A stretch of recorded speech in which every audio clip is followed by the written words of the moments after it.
ako ng ticket kasi wala nang fully book na lahat ng ticket papuntang Thailand. Kaya bigla ako sa bangsa papuntang Singapore.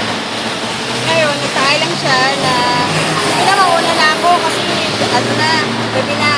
Ngayon, nakatawid na siya roon sa kabila.